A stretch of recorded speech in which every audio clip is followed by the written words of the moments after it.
ಅಳಿಯ ಮನೆ ತೊಳಿಯ ಅನ್ನುವಂತಹ ಒಂದು ಗಾದೆ ಮಾತಿದೆ. ಇಲ್ಲೂ ಕೂಡ ನಿಜಕ್ಕೂ ಅಳಿಯ ಅತ್ತೆ ಮನೆಗೆ ನುಗ್ಗಿ ಚೆನ್ನಾಗಿ ಮನೆ ತೊಳೆದು ಬಿಟ್ಟಿದ್ದಾನೆ.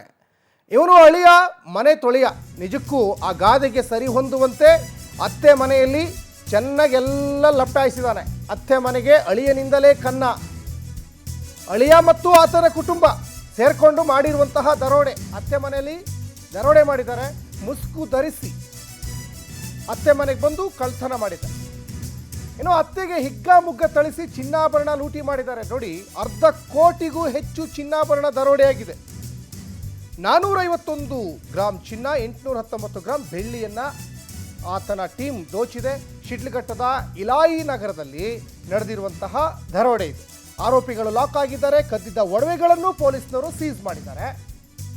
ಕರೆಕ್ಟಲ್ಲಿ ಆ ಗಾದೆ ಮಾತಿಗೆ ತಕ್ಕ ಹಾಗೆ ಅಳಿಯ ನಡ್ಕೊಂಡಿದ್ದಾರೆ. ಅಳಿಯ ಮನೆ ತೊಳಿಯ ಅನ್ನುವಂತಹ ಒಂದು ಏನು ಗಾದೆ ಮಾತಿದೆಯಲ್ಲ, ಅದಕ್ಕೆ ತಕ್ಕ ಹಾಗೆ ಕೆಲವೊಂದಿಷ್ಟು ಅಳಿಯಂದರು ಅತ್ತೆ ಮನೆಯಿಂದ ಬಂದಷ್ಟು ಬಕ್ಷಿಸ್ ಬರಲಿ ಅಂತ ಕಾಯ್ತಾನೆ ಇರ್ತಾರೆ. ಪದೇ ಪದೇ ವರದಕ್ಷಿಣೆ ಅದು ಇದು ಕೇಳೋದಲ್ದೇ ಜೊತೆಗೆ ಕನ್ನ ಹಾಕಿದ್ದಾರೆ. ನೋಡಿ, ಈಗೇನು ದೃಶ್ಯಗಳಲ್ಲಿ ಗಮನಿಸ್ತಾ ಇದ್ದೀರಲ್ಲ, ಇಷ್ಟೂ ಚಿನ್ನ ಕದ್ದಿರುವಂಥದ್ದು. 1/2 ಕೋಟಿಗೂ ಹೆಚ್ಚು ಚಿನ್ನ ಅತ್ತೆ ಮನೆಯಲ್ಲೇ ಕದ್ಕೊಂಡು ಬಂದಿದ್ದಾರೆ.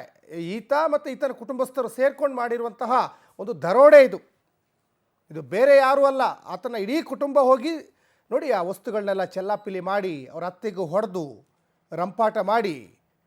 ಇವನು ಅಳಿಯ ಅಂತ ಯಾವ ಆ್ಯಂಗಲಲ್ಲಿ ಕರೆಯೋಕ್ಕೂ ಸಾಧ್ಯ ಇಲ್ಲ. ಇವನು ಅಳಿಯ ಅಲ್ಲ, ಕಿಡಿಗೇಡಿಯವನು. ಹಾಗಾಗಿ ಈ ಅಳಿಯನ ರೂಪದಲ್ಲಿರುವಂತಹ ಕಿಡಿಗೇಡಿಯವನು ಸ್ವಂತ ಅತ್ತೆ ಮನೆಯಲ್ಲಿ ಹೆಣ್ಣು ಕೊಟ್ಟಂತಹ ಅತ್ತೆ ಮನೆ ಅಂತ ಕಾಣಿಸುತ್ತೆ.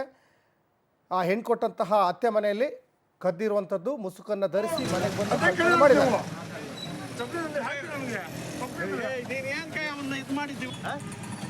ಏನು ಆಗಲ್ಲ ಸರ್.